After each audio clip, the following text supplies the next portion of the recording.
novia dijo, te podría reemplazar cuando quisiera, pero ella no esperaba que yo ya tuviera a su reemplazo. Mi nombre es Kevin, tengo 27 años, y quiero dejar algo claro desde el principio, no cuento esto con orgullo. No es una historia que me enorgullezca ni una que quiera usar para justificar mis decisiones.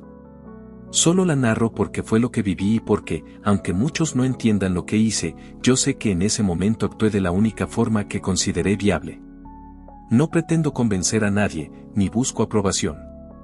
Solo quiero relatar cómo comenzó todo y cómo fue que llegamos al punto en el que mi exnovia, Carla, me dijo aquella frase que marcó un antes y un después. Te podría reemplazar cuando quiera. Una frase que ella pronunció con la seguridad de quien cree que tiene control absoluto sobre la relación, sin imaginar que yo ya tenía una salida contemplada. Una salida imperfecta, cuestionable, pero que terminó siendo mi forma de liberarme. Conocí a Carla cuando ambos teníamos 25 años, en la universidad. Estudiábamos mercadotecnia y coincidimos en varios cursos. Empezamos a hablar porque trabajábamos en un proyecto en equipo y, aunque al principio me pareció simplemente amable y dedicada, poco a poco comenzamos a llevarnos bien. La química surgió con rapidez, quizá porque pasábamos demasiado tiempo juntos en un ambiente académico que nos obligaba a colaborar, discutir ideas y planear entregas. Comenzamos a salir a mitad del semestre, y debo admitir que en ese momento pensé que era una buena idea. Teníamos intereses similares, estudiábamos lo mismo, y creí que eso facilitaría nuestra relación. Fue un error. Tener una pareja en el mismo salón no es tan sencillo como suena, especialmente cuando los profesores prefieren que las parejas no trabajen juntas y buscan separarlas en cada actividad. Eso nos pasó desde el segundo mes de relación. En cada clase que requería equipos, los profesores nos pedían unirnos a otros compañeros para fomentar la integración, según ellos. Nunca lo decían de forma explícita, pero era evidente, no querían que una pareja trabajara junta. Al principio lo tomamos con humor, pero con el tiempo comenzó a generar tensión. Yo quería demostrar que podíamos trabajar como cualquier otro equipo, pero siempre estaba esa sensación de que debíamos comportarnos de cierta manera para no llamar la atención. A veces uno de los dos tenía un desempeño mejor que el otro en un proyecto y se sentía raro hablar de eso siendo pareja. Todo se mezclaba. Lo que me sorprende, viéndolo en retrospectiva, es que desde ese momento ya existían señales de la personalidad de Carla. Cuando no le gustaba mi aportación en algún trabajo, se ponía a corregirme como si fuera mi supervisora y no mi novia.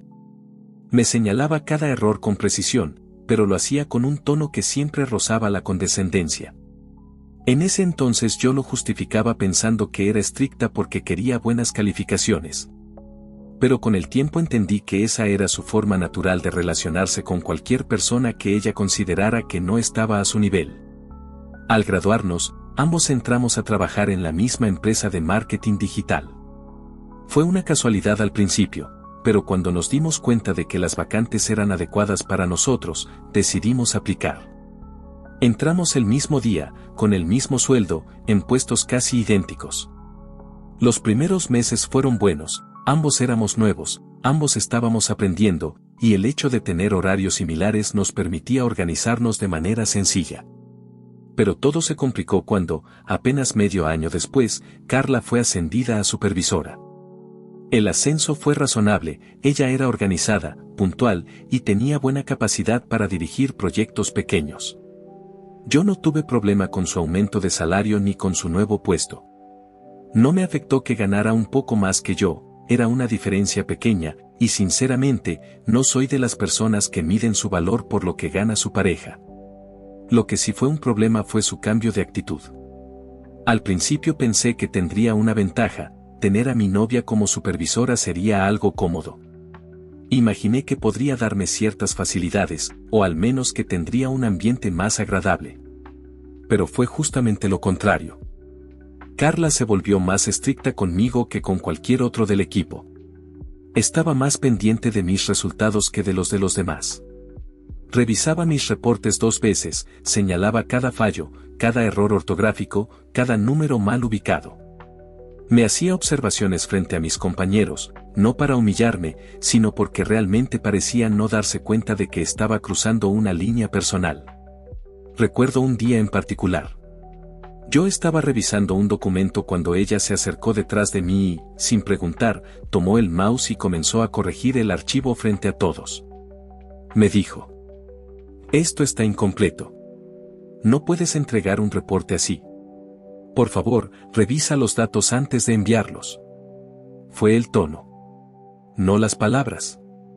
El tono frío, autoritario, como si fuera mi madre regañando a un niño, no mi novia hablando con un adulto. Sentí todas las miradas sobre mí, y aunque nadie dijo nada, para mí fue humillante. Cuando salimos del trabajo intenté hablarlo. Le dije que prefería que esas correcciones me las hiciera en privado, no delante de todos. Su respuesta fue una frase que se repetiría muchas veces después. No puedo tratarte diferente. No quiero que piensen que te doy privilegios. Pero no era igualdad. Con los demás tenía paciencia. Conmigo, no. Un año después de trabajar en la empresa, decidimos mudarnos juntos. Ambos teníamos ingresos estables y nos pareció el paso lógico. Encontramos un departamento sencillo, pero cómodo. La renta se distribuyó de una forma que muchos no entenderían. Yo pagaba el 65% y ella el 45%. Aunque ella ganaba más, insistió en que yo debía aportar un poco más porque era justo equilibrar las cosas según nuestras responsabilidades individuales. Nunca entendí a qué se refería con eso, pero acepté porque no quería iniciar una discusión por dinero. Al principio no me molestó. Era manejable, pero con el tiempo las decisiones económicas se mezclaron con las dinámicas de autoridad. No pasó mucho tiempo antes de que Carla comenzara también a dar órdenes en la casa. Si yo compraba algo para el departamento sin consultarlo, me decía que no debía gastar sin avisarle. Si yo quería poner una película, ella elegía otra, alegando que ya tocaba ver algo diferente. Decía frases como: voy a organizar los horarios de limpieza. No quiero que todo sea improvisado. Necesito que lleves un registro de tus gastos personales para que sepamos cómo optimizar nuestro presupuesto. Comenzó a sentirse como si ella quisiera tomar control absoluto de todo. No discutía, ordenaba. No pedía, exigía. Al principio intenté poner límites, pero siempre encontraba una forma de darle la vuelta y convertir cualquier desacuerdo en un defecto mío. Si yo decía: no quiero que me hables así, ella respondía: estás exagerando. Solo te pido lo necesario para que todo funcione. No te lo tomes personal. Si yo expresaba que necesitaba espacio, decía: estoy tratando de ayudarte a ser más responsable. Te molestas porque no quieres mejorar. Era agotador. No era una pelea constante, sino una lucha silenciosa donde yo cedía y ella avanzaba un poco más. Con el tiempo, Carla fue ascendida nuevamente. Pasó de supervisora a jefa del área de proyectos. Su salario aumentó aún más y sus responsabilidades también. Y con ese ascenso, su actitud se endureció. No sé si fue la presión, la sensación de poder, o simplemente que mostraba quién era en realidad, pero empezó a compararme con otros compañeros del trabajo.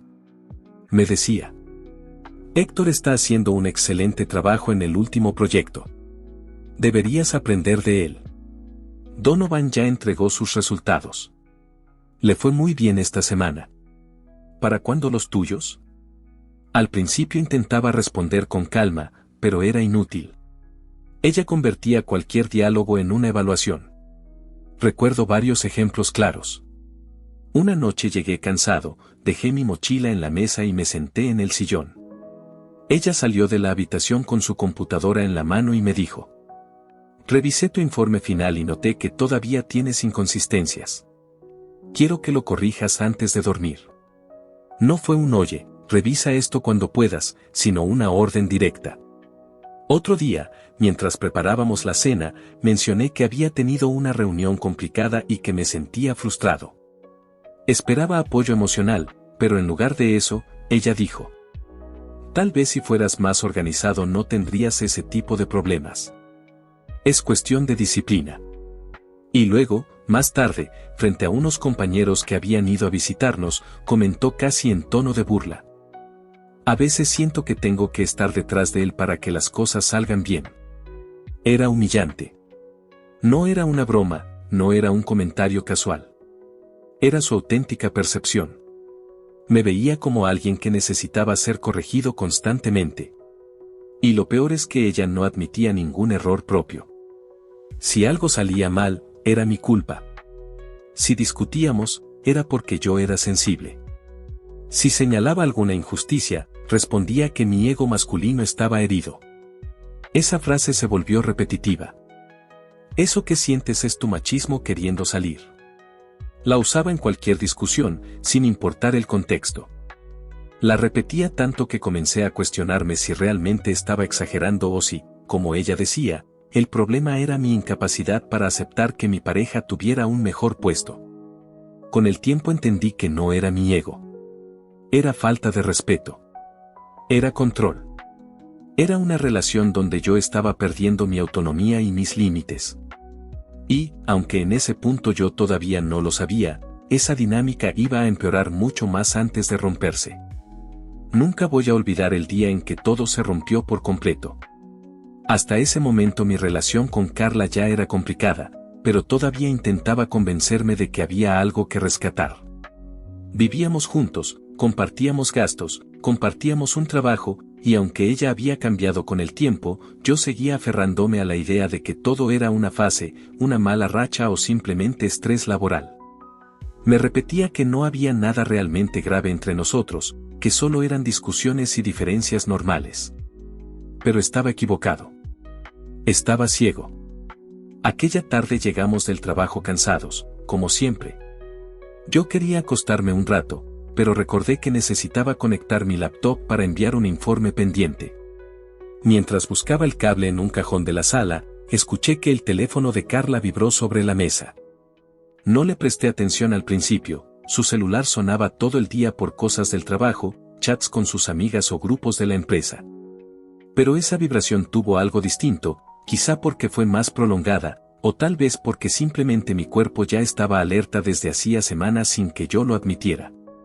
Cuando levanté la mirada, el teléfono estaba boca arriba, iluminado. Y ahí, sin que yo tuviera que moverme un centímetro, vi un mensaje que me dejó helado. Hola, Carla, te ves hermosa con ese uniforme nuevo que compraste. Quiero que lo traigas todos los días.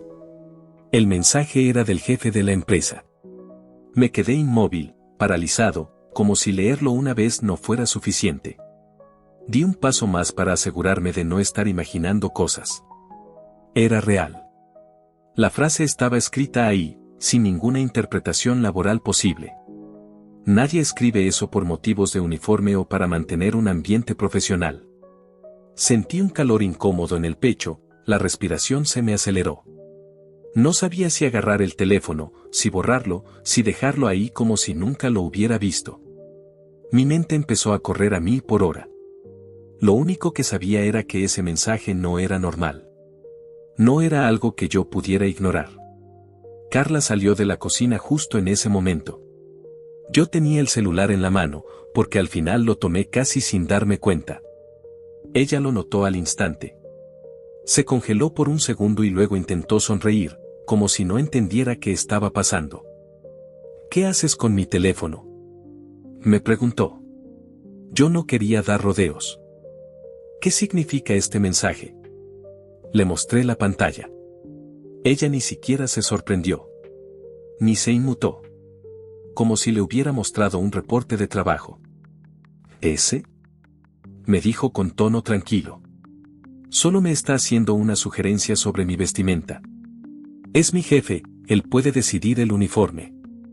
En ese momento sentí que me estaba tomando por tonto. No solo era el mensaje, era su actitud. Tan fría, tan controlada. Como si la situación no fuera grave. Como si el problema fuera yo por atreverme a preguntar. ¿Y desde cuándo los jefes te dicen que te ves hermosa con un uniforme nuevo?, pregunté. Ella suspiró con fastidio, como si yo fuera un niño haciendo un berrinche. Kevin, por favor. Estás exagerando. Él es amable, ya lo sabes. No puedes ver problemas donde no los hay. Esto es trabajo, nada más. pero yo ya no podía tragarme esa explicación. Ya me había cansado de que ella hablara como si siempre tuviera la razón y yo fuera un ignorante que no entendía nada. Intenté decirle que ese mensaje no era apropiado, pero no quiso escucharlo. Terminamos discutiendo fuerte esa noche. Ella me dijo que yo estaba siendo inseguro, que solo me veía pequeño porque su machito interior no soportaba que ella fuera jefa. Yo ya no tenía fuerzas para seguir peleando. Me fui a dormir sintiéndome humillado y confundido. Pero algo dentro de mí ya estaba despertando. Al día siguiente, Carla se metió a bañar temprano. Yo estaba en la sala, todavía pensando en el mensaje. No podía sacármelo de la cabeza. Era como una espina que se enterró profundo. Y entonces me llegó el impulso. Tal vez fue un error, tal vez fue desesperación, pero tomé el celular de ella. No tenía contraseña. Nunca le había puesto una, quizá porque estaba tan segura de que jamás la confrontaría directamente. Entré a la conversación con su jefe. Había de todo menos trabajo. El mensaje más reciente decía: Carla, vamos a cenar esta noche. Todo esto será profesional, no te preocupes. Bueno, profesional, pero si quieres puede pasar algo más. Será en el Hotel San Marcos. Ese restaurante me encanta. Pedí una suite para relajarnos, si quieres algo más privado. Me quedé helado. Literalmente. Sentí como todo mi cuerpo temblaba. No sabía si era rabia, tristeza o una mezcla de ambas cosas, pero sí sabía que nada de lo que había pasado hasta ese día podía compararse con el golpe que me dio leer eso. La respuesta de Carla estaba justo debajo, tan fría y normal como siempre. Claro, jefe. Usted sabe que yo acepto cualquier salida si es profesional, jajaja. Esa frase me destruyó. Ese jajaja me retumbó en la cabeza como si se burlara de mí directamente. Carla salió del baño y me encontró con el celular en la mano. No sabía cómo explicarlo. No sabía cómo decirle que yo ya lo había leído todo. Pero de nuevo ella actuó como si no fuera nada. ¿Por qué estás leyendo mis cosas?, me preguntó, sin parecer nerviosa. Yo la enfrenté. ¿Vas a decirme que esto también es profesional? Le mostré el mensaje del hotel. Ella tomó aire, como si se preparara para darme una nueva explicación absurda. Es una cena de negocios. No entiendo por qué lo dramatizas tanto. Además, ¿qué tiene de malo que seamos amigos? Me llevo bien con él, eso es todo. La desesperación con la que defendía esa cena de negocios solo confirmaba lo que yo ya sabía. No vas a ir a esa cena, le dije. Ella rió. Literalmente rió. Voy a ir a donde yo quiera. No eres nadie para prohibirme nada. Esa frase me rompió de una manera que ni siquiera había imaginado posible. Ese día Carla salió como si nada. Yo me quedé en el departamento sintiendo que me habían arrancado algo del pecho.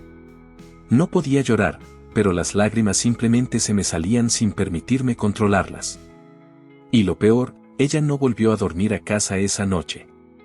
Tenía la certeza de que me había engañado, pero no tenía idea de cómo terminar con todo eso. Teníamos un departamento juntos, trabajábamos en la misma empresa, estábamos atados por todas partes.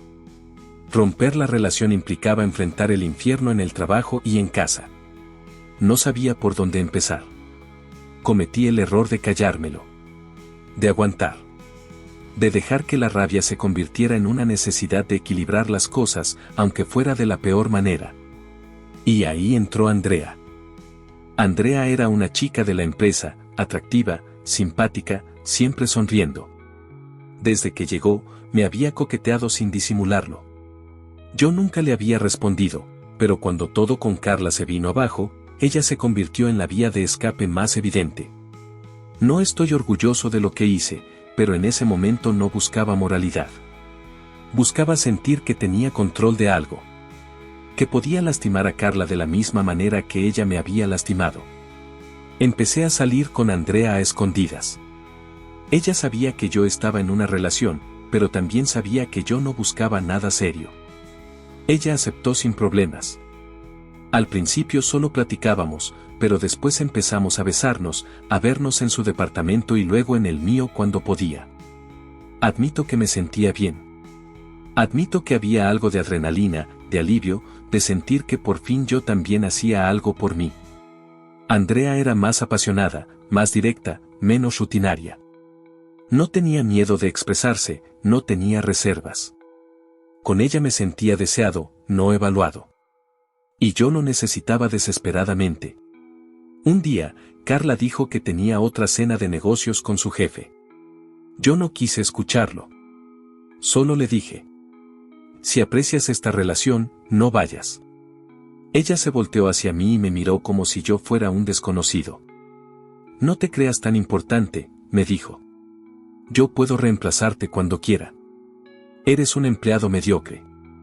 Hay hombres mucho mejores que tú en esa empresa. Deberías agradecer que te hago caso. Soy tu jefa. Soy una mujer exitosa. No cualquier hombre puede decir que su pareja es exitosa. Y ahora, si me disculpas, iré a mi cena de negocios. Él sí es un buen partido. Se fue sin esperar respuesta. Esa noche yo no estaba triste. No sentí dolor. Sentí otra cosa, una decisión.